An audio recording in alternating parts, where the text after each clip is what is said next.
sortir de la C'est maison. fédérateur. Beaucoup d'énergie chez eux.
Ça représente un moment festif avec mon fils.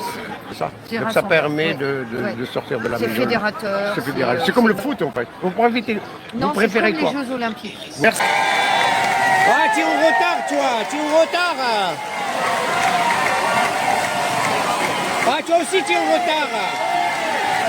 Tu n'auras pas ton chocolat ce soir.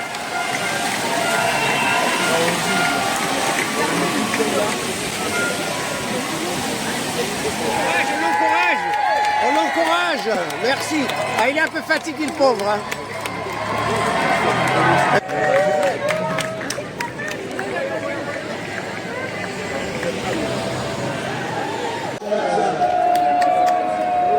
Et le maillot blanc du Tour de France.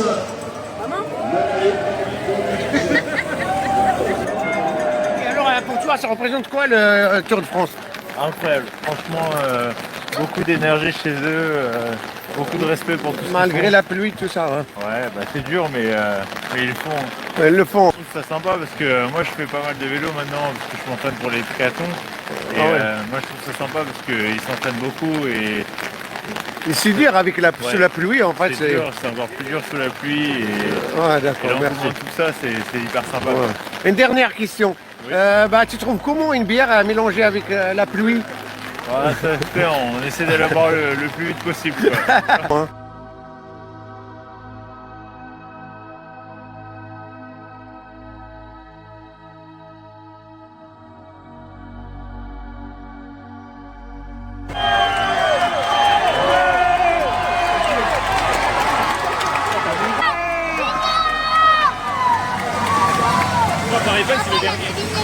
Et c'était rapide la troisième tour, les amis. Hein.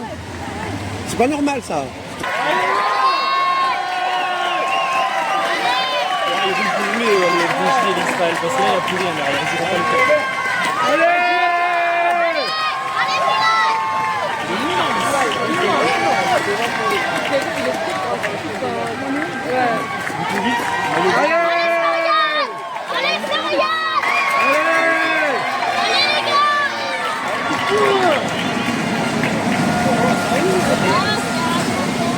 Bon, lui, il va un peu moins vite, lui. Ah, dommage.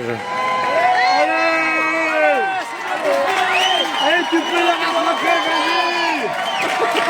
Ah, il va attendre pas, il y a personne qui rentre.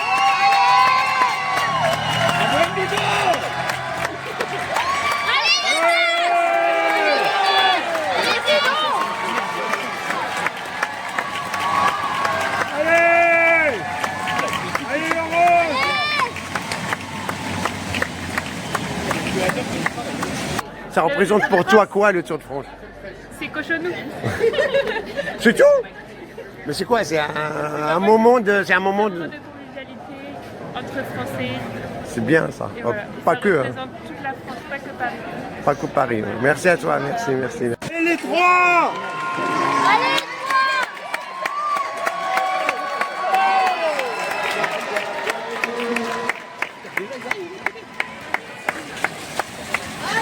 Dernier passage.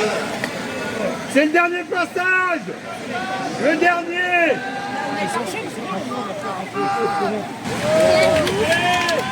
Allez! Allez qu'on finisse!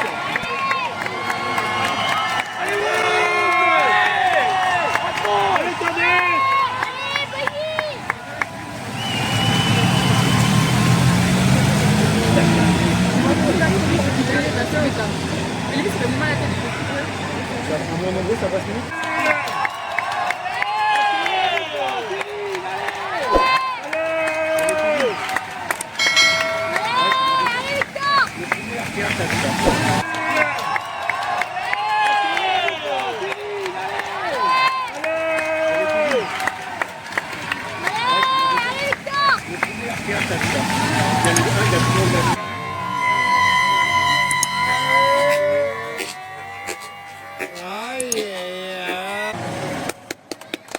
Attention, attention.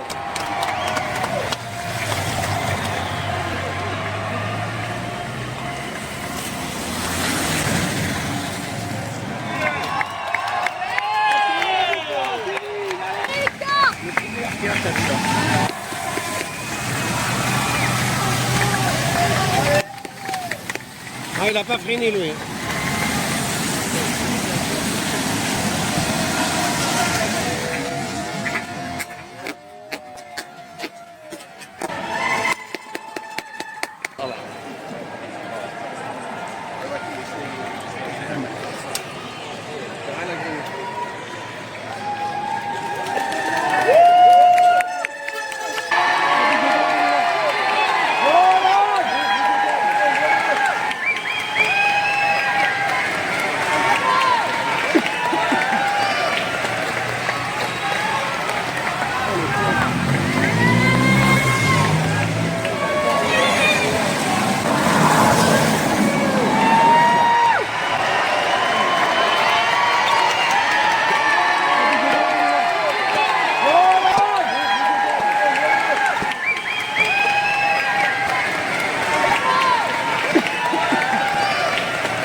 Tour de France 2025 entre passion populaire et stratégie de diversion.